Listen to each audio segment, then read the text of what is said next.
comedian who has been a real advocate for the 9/11 Victims Compensation Fund. Your name came up. I'm sure you heard about it. Listen to this, and then we're going to get your reaction. I want to make it clear that this has never been dealt with compassionately by Senator McConnell. He has always held out until the very last minute, and only then, under intense lobbying and public shaming, has he even deigned to move on it. Why has it always seemed that the vote comes at the last minute? Well, many things that Congress have at the last minute. We've never failed to address this issue, and we will address it again. I don't know why he's all been out of shape, but we will take care of the 9/11 Victims Compensation Fund. I think he was shocked that when he was appearing before that committee, I believe it was in the House, so few members showed up that day.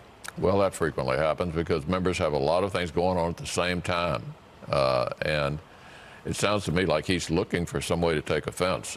There's no way we won't address this problem appropriately. This is Mitch McConnell's smug response to Jon Stewart after the former Daily Show host took aim at McConnell for not only historically slow-walking the reauthorization of the 9/11 Victims Compensation Fund, but exploiting it to attach pet projects for his own party. This is not a Republican-Democrat issue. There are Republicans on the bill. We'd obviously like to have more of them. But Senator McConnell has seen fit to, in 2010, he used it to make sure that the Bush tax cuts would be permanent.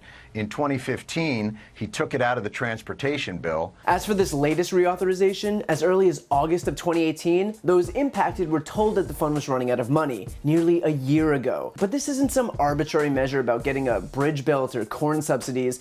This legislation is the lifeline for the first responders who sacrificed their health to save other Americans on one of, if not the darkest days in modern American history. Their most precious resource isn't their advocates or their lobbying power, it's time. This is a group of people who are dying in droves from illnesses contracted when they were rescuing Americans from the rubble. 7 of them died the week before Stewart showed up to Congress to plead on their behalf. So for McConnell then to smugly cast it off as something he planned on doing all along, when these men and women were forced to crawl back to Washington to beg these politicians effectively not to let them die, is disingenuous at best and just cruel at worst. This coming from the leader of a party predicated on bashing the elites. I don't know about you, but leaving 9/11 first responders in limbo until within days of their lifeline drying up so that they're forced to plead hat in hand at a politician's doorstep doesn't exactly scream populist. McConnell and the Republicans who have historically stood in the way of the swift passage of this legislation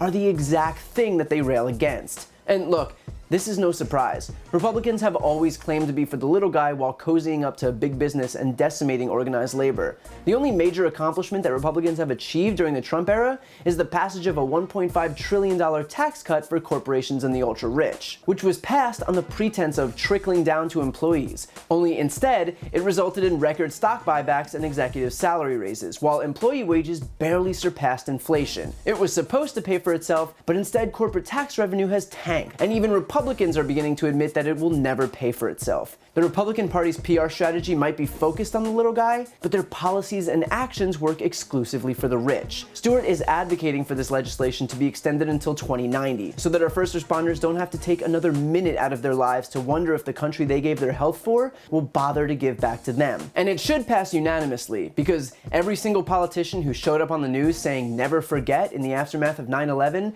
has a chance to prove whether they actually meant it or if it was just some patriotic platitude. And that starts with Mitch McConnell.